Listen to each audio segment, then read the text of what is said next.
Caleb Rusk had no reason to stop in Mercy Ford. The stage road ran past it. The dust was bad. And the town sat low in the heat, like a place that had learned to keep its secrets close. He had 6 horses tied behind his wagon. 2 hands riding drag. And a buyer waiting 3 towns west. If the livery had not been the last water before the flats, Caleb would have kept moving. But the horses needed water. So he stopped. The livery yard stood behind Voss Feed and Tack, where old boards leaned under the sun and a cracked sign swung above the door. A boy with straw in his hat came out to point Caleb toward the trough. Then disappeared as soon as he saw who was sitting on the oat sacks. Caleb saw the shoes first. They were small, brown, and set neatly side by side beside the water trough. Not kicked off. Not lost. Placed there with care. As if whoever owned them had been taught not to leave a mess even when the world had left one of her. Then he saw the girl. She sat on a burlap sack near the shade wall. Bare feet tucked beneath her dress. Hands folded in her lap. She could not have been more than 8. Her hair was tied with a piece of faded yellow ribbon. There was a mark along one side of her face. Old enough to have changed color. New enough that Caleb's jaw tightened before he told it not to. The child did not cry. That was what stopped him. Children cried when the world hurt them. They ran. Hid. Fussed. Asked questions. Reached for mothers. This girl only watched him with eyes too steady for her age. Caleb handed his reins to his youngest hand. Water them slow, he said. You need help? The hand asked. Not yet. Caleb walked toward the girl the way he would approach a nervous colt. Not straight on. Not too fast. He stopped a few feet away and lowered himself onto an overturned feed bucket. His knees complained. He ignored them. Morning, he said. The girl looked at his hat. His boots. Then, his face. You with Mr. Voss? No. You work for him? No. You owe him money. Caleb paused.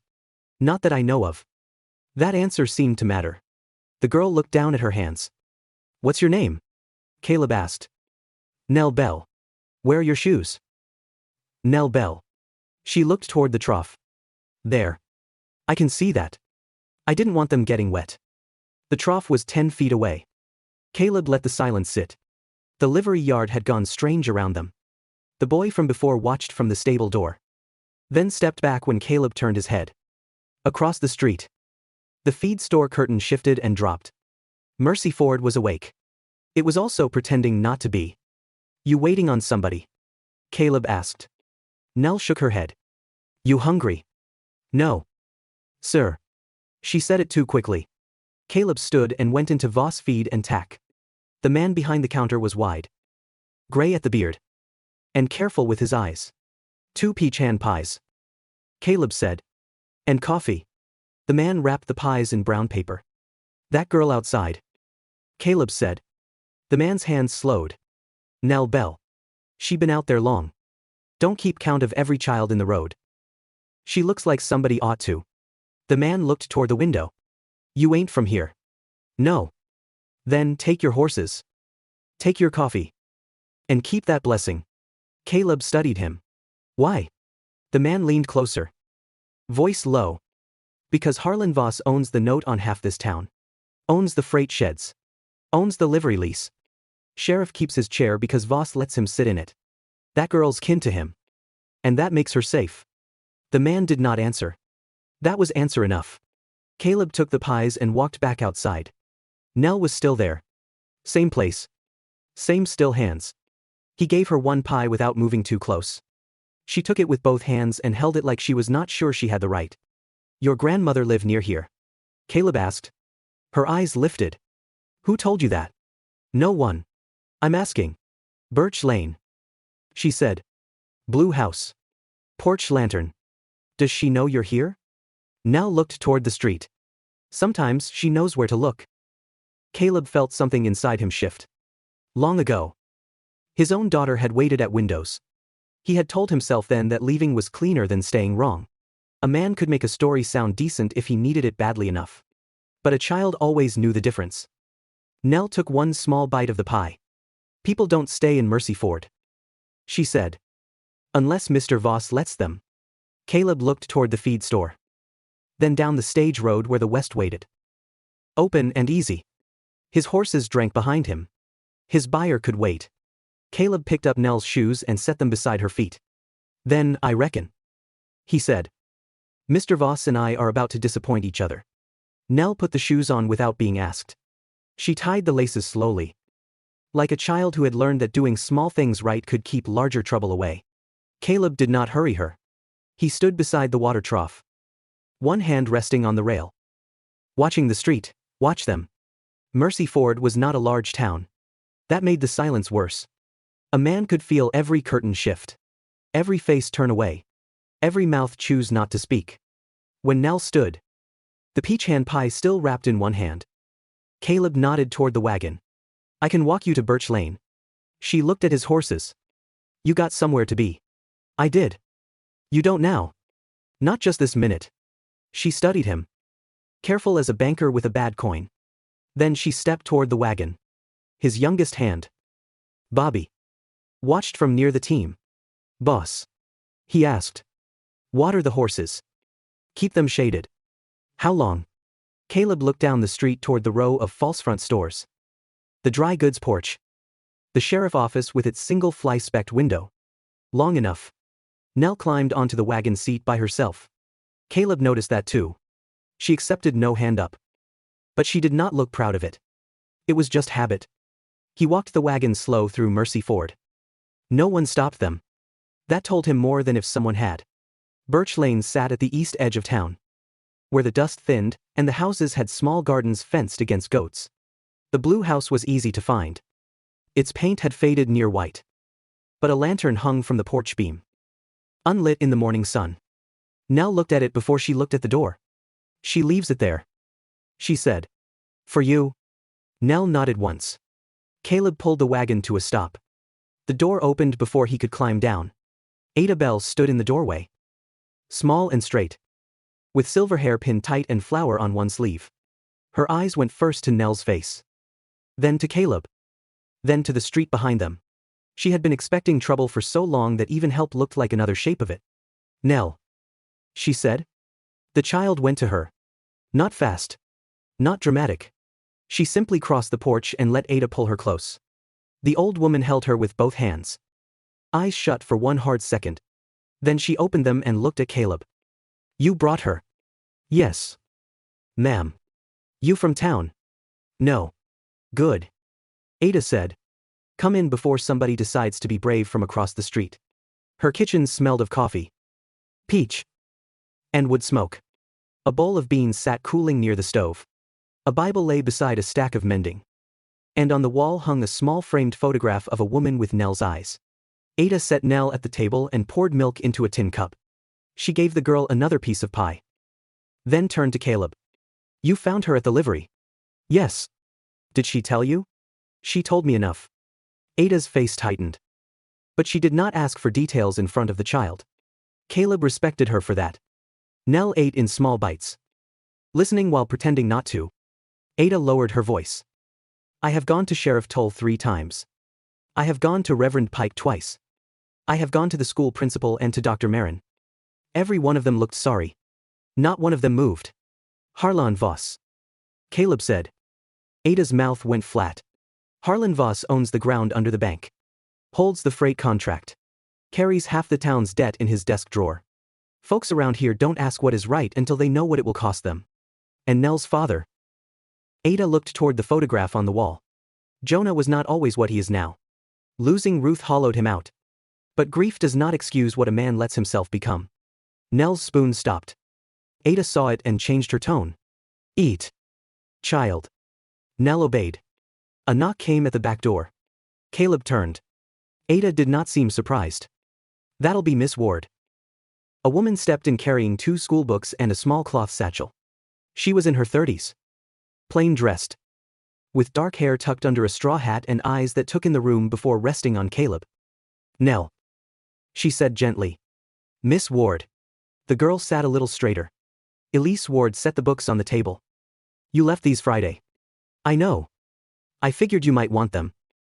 Caleb watched the exchange. There was care in it, but caution too.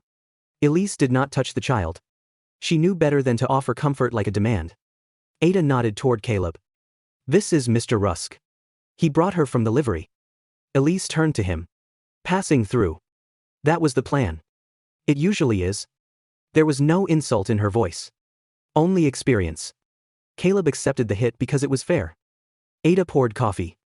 Miss Ward has been keeping notes. Elise's eyes sharpened. Ada? He ought to know. No. Elise said.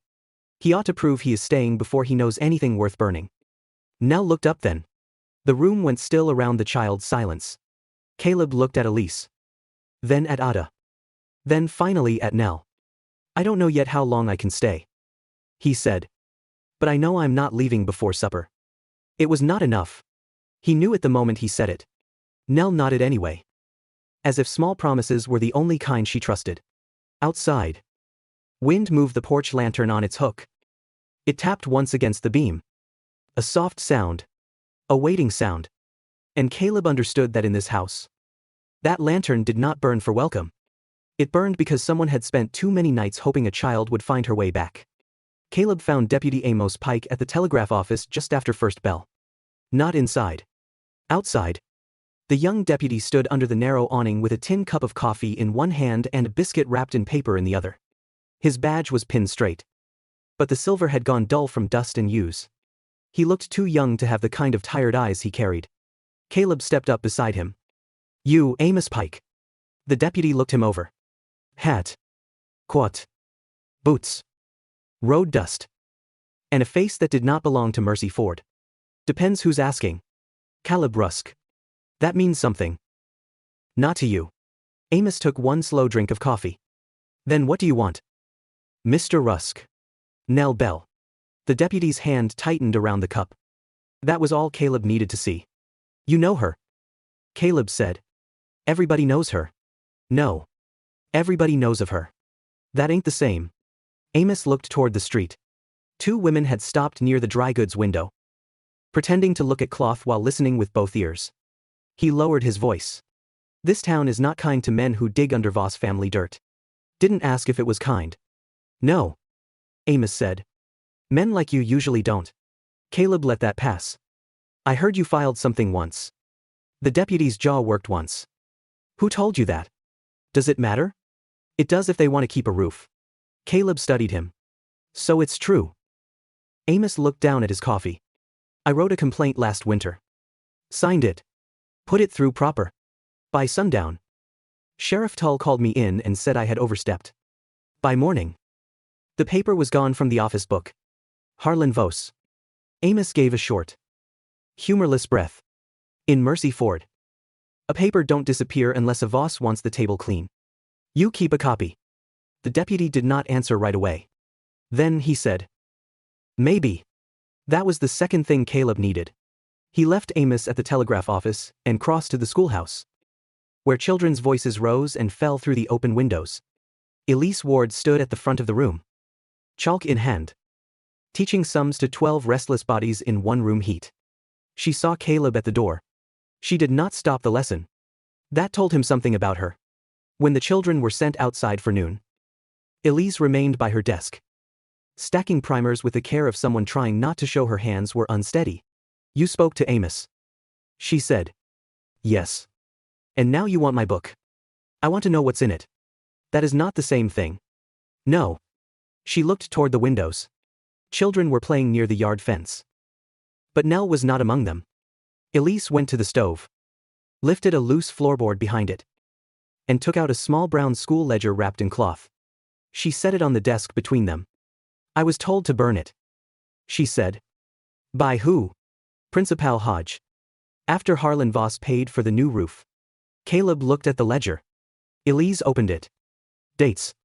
Absence. Late arrivals. Notes written in a tight, clear hand. Nothing dramatic. Nothing dressed up. Just facts. One under another. Heavy, because there were so many. Nell asleep during reading. Nell kept lunch in pocket and did not eat. Nell stayed after class until sundown. Nell asked if horses remember kind voices. Caleb stopped reading there. Elise saw where his eyes had landed. She wrote that after her father sold the mare. Elise said. Sugar. Little gray thing. Gentle as a hymn. Caleb closed the ledger halfway. Why keep all this? Because I thought one day someone would ask the right question. And nobody did. No. She said. Nobody did. The words cut cleaner because she did not put anger in them. Caleb looked at her then. Really looked. She was not fragile. She was worn down in places. Yes. But not broken. Mercy Ford had pressed on her. And she had pressed back with ink. You scared? He asked. Yes. Still. Especially still. Before Caleb could answer. A shadow crossed the doorway. Dr. Silas Marin stood there with his black bag in one hand. He was a narrow man with silver at his temples and the face of someone who had slept poorly for a long time. Miss Ward. He said. Then he looked at Caleb. Mr. Rusk. You know me. Small town. Caleb's eyes dropped to the doctor's bag. You here for a child? No? Marin said. I came because Ada Bell sent word you were asking questions. Elise closed the ledger. The doctor saw it. His face changed. I made reports. He said quietly. Some official. Some private. Elise went still. Caleb waited. Marin looked at the schoolroom benches. The little slates. The chalk dust on the floor. I told myself I was protecting my practice. He said. Then I told myself I was protecting Nell from worse trouble. A man can make cowardice sound careful if he practices long enough. No one spoke. Outside. A child laughed. Bright and unaware. Marin opened his bag and took out a folded packet tied with string. These are copies. He said. Not the originals. I am not brave enough yet for the originals. Caleb took the packet. That may be brave enough for today. The doctor looked at him. And for a moment, the older man seemed smaller. A wolfbeat sounded in the street. Then another. Caleb stepped to the window. Harlan Voss sat on a bay horse outside the schoolyard gate. Dressed in a dark coat too clean for dust. He did not call out. He only looked at the schoolhouse. Then at Caleb. A boy from the livery walked up and nailed something to the gatepost. When Harlan rode away, Caleb went outside and pulled it free. A stage ticket. Westbound. Paid in full. Elise stood behind him in the doorway. Caleb turned the ticket over in his fingers. On the back. One line had been written in a fine. Steady hand. Stage leaves at dawn. Caleb kept the stage ticket in his coat pocket all night. He did not show it to Nell. He did not show it to Ada. He did not even speak of it to Elise. Though she had seen enough at the schoolhouse gate to know what it meant. Harlan Voss had not shouted. He had not sent men through the door. He had done something cleaner than that. He had offered Caleb the thing Caleb understood best. A way out. Be down. The whole town seemed to know. The westbound stage stood in front of the depot with 4 horses blowing steam into the gray morning. The driver checked the harness. A trunk was tied to the rear rack. Dust lay quiet in the street. Waiting for wheels. Caleb stood beside the stage with his saddlebag in one hand. He had received a telegram before sunup. Trouble at his ranch. 2 horses gone loose. A buyer threatening to pull out.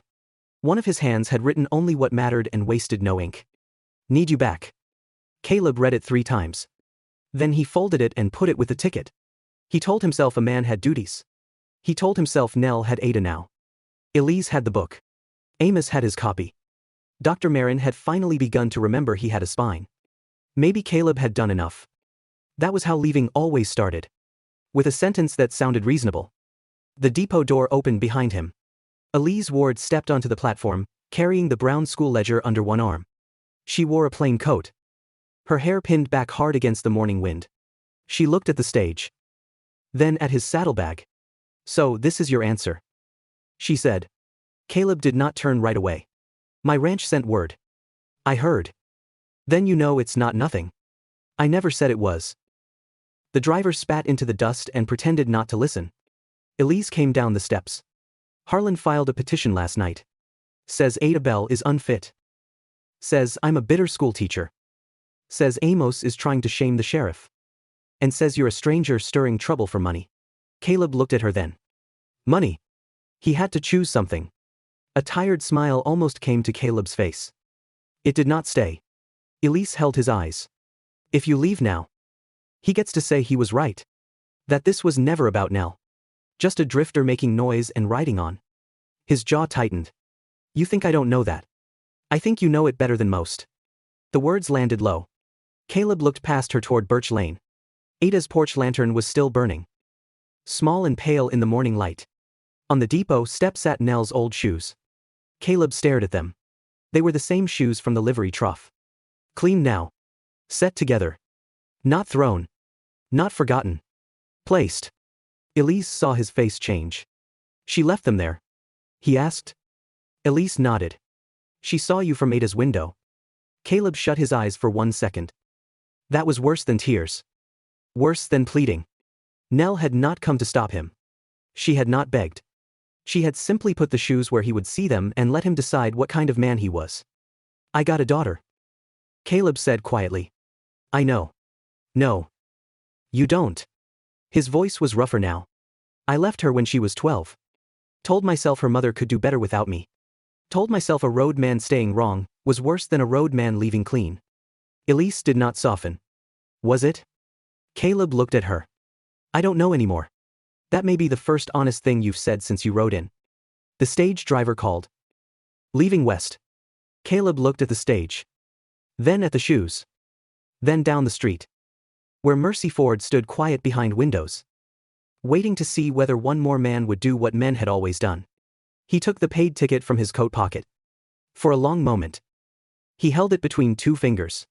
Then he walked across the street to the sheriff's office. Sheriff Tull was not there yet. The front door was locked. Caleb took Harlan's ticket, folded it once, and wedged it under the iron nameplate beside the door. Westbound. Paid in full. A small thing. A public thing. By noon. Half the town would know he had refused it. Elise watched from the depot platform. The stage driver cursed under his breath. Snapped the reins. And the coach rolled out without Caleb Rusk. Caleb picked up Nell's shoes from the depot step.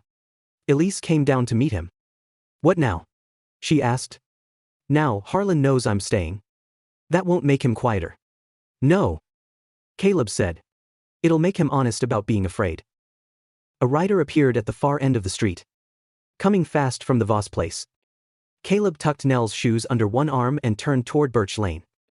Behind him, the stage vanished into the morning dust. Ahead of him, the fight he had tried to outrun for 20 years had finally found a child's face. A porch lantern. And a reason to stay. The circuit judge came in on the noon stage. Her name was Lydia Crane. And she stepped down from the coach with a carpetbag in one hand and a black hat pinned low against the wind. She was not tall. Not loud. And not interested in being welcomed. That made half of Mercy Ford nervous before she said a word. Sheriff Tull met her at the depot with Harlan Voss beside him. Both men dressed too carefully for dust. Harlan smiled the way men smiled when they believed the room already belonged to them. Judge Crane. He said. We have prepared the courthouse room. She looked down the street at the small building beside the jail. Then at the crowd gathering near the boardwalk. No. She said. We'll use the town hall. Harlan's smile held. The courthouse is more proper. The town hall is larger. Judge Crane said.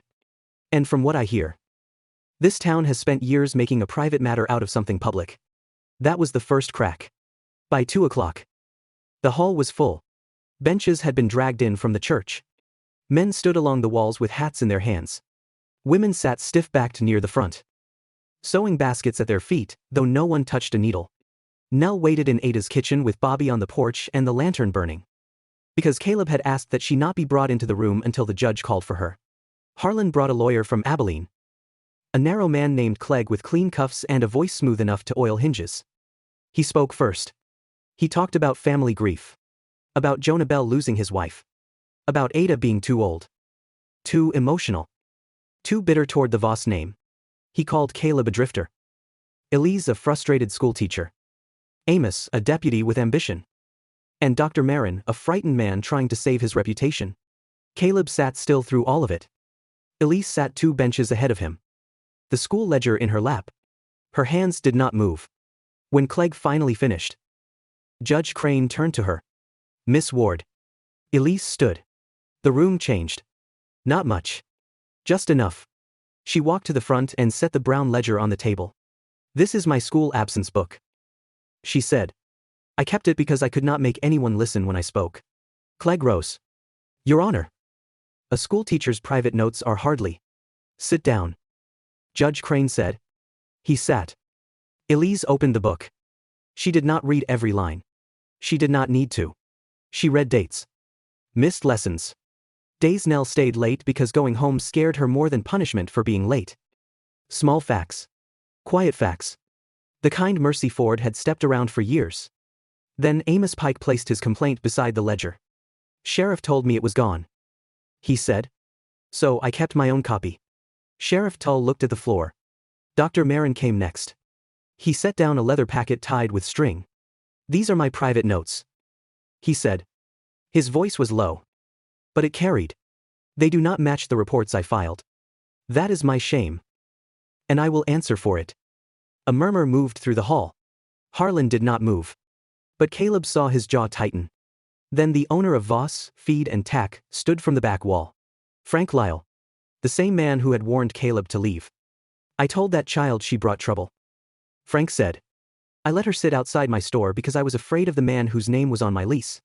He looked at Harlan. I was wrong. One by one. The town began to speak. A woman from the sewing circle. A neighbor from Birch Lane. Reverend Pike. Pale and ashamed.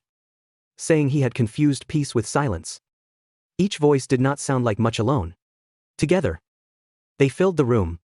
Then the door opened. Jonah Bell walked in. His shirt was clean. But buttoned crooked. His face looked older than it had any right to. He did not look at Harlan. He did not look at the lawyer. He looked at the judge. I need to speak. He said. Harlan stood. Jonah. Sit down. Jonah did not. Judge Crane watched him. Are you willing to speak under oath? Yes. Ma'am. He came forward. The room held its breath. Jonah put one hand on the table to steady himself. Nell is my daughter. He said. And I have not been the father she needed. No one moved. I let grief turn me into someone she learned to fear. I let my brother cover the truth because I was too ashamed to face it. Nell did nothing wrong. Not once. His voice broke only on the last two words. Harlan's face went hard as winter ground. Jonah looked at Ada. She should stay with her grandmother. Then he sat down before Harlan could reach him. Judge Crane sent for Nell. When the child entered, the hall changed again. All those grown people who had spoken too late now watched her walk between the benches in a clean blue dress. Her hair tied back with a yellow ribbon. She stopped before the judge. You do not have to speak. Judge Crane said. Nell nodded. I know. Do you want to? Nell looked once at Ada. Once at Caleb. Then at her father. Who could not lift his eyes. I don't want to go back. She said. 5 words. Enough to finish what every adult had taken years to begin. Judge Crane wrote for a long moment. Then she said. Temporary guardianship is granted to Ada Bell until full review. The prior complaint suppression will be referred for county inquiry. This town is adjourned from pretending it did not know. The gavel struck once. Outside. The wind moved dust along the street. Inside. Mercy Ford sat with the sound of truth still hanging in the air. Mercy Ford did not change before supper. Towns like that never did. The dust still moved along the street. The feed store still opened at dawn. Men still tipped their hats to Harlan Voss out of habit before remembering they did not have to do it so quickly anymore. But something had shifted. It was small at first. Frank Lyle took the Voss sign out of his feed store window and laid it behind the counter. Deputy Amos Pike filed his report in the sheriff's book himself and left a copy with Judge Crane before she rode out on the evening stage. Dr. Marin closed his clinic for one day and wrote letters until the lamp burned low. By morning, the county had ordered Sheriff Tull to step back from the Bell matter until the inquiry was finished. Amos Pike was named acting deputy for all papers tied to Nell's guardianship. It was not justice entire. But it was the first official thing in Mercy Ford that Harlan Voss had not been able to smooth flat. That mattered. At the bank. 2 board men from Abilene came in by rail and asked to see Harlan's loan books. They did not shout. They did not accuse him in the street. They simply sat in his office with ledgers open and curtains drawn. And by noon Harlan's buggy was still tied outside. Untouched. By the next week, the freight men began signing contracts through the telegraph clerk instead of the Voss office. That mattered too. In small towns, Power did not always fall with a gunshot or a judge's speech. Sometimes it fell when men who used to lower their eyes began asking to see the books. Jonah Bell did not go home with Nell. He stayed behind after the hearing and signed a paper Judge Crane wrote in her own hand. He would not seek custody, would not come to Ada's house without permission, and would submit to the doctor's care and the court's review before he asked to stand near his daughter again. When he signed, his hand shook. Nell did not see it. Maybe that was mercy. Ada Bell took Nell home before sundown. The girl carried her schoolbooks in both arms and walked close to her grandmother. Caleb followed at a distance with Bobby and Elise Ward beside him. No one spoke much. There were too many things words could ruin. At the blue house on Birch Lane, the porch lantern was already burning. Ada had lit it before the hearing and forgotten to put it out. When Nell saw it, she stopped at the gate. "You can leave it on tonight," Ada said softly. Nell looked up at her. "Even though I'm home. Especially because you are." The child thought about that. Then she nodded and went inside. Caleb stayed by the gate. Elise stood beside him, the brown school ledger tucked under one arm. The wind loosened a strand of hair near her cheek. But she did not move to fix it. "You did what you came to do," she said. Caleb looked toward the house. Through the window, he could see Ada setting a plate on the table. Nell sat with her hands folded. Still too careful. Still waiting to learn what safety sounded like. "No," he said.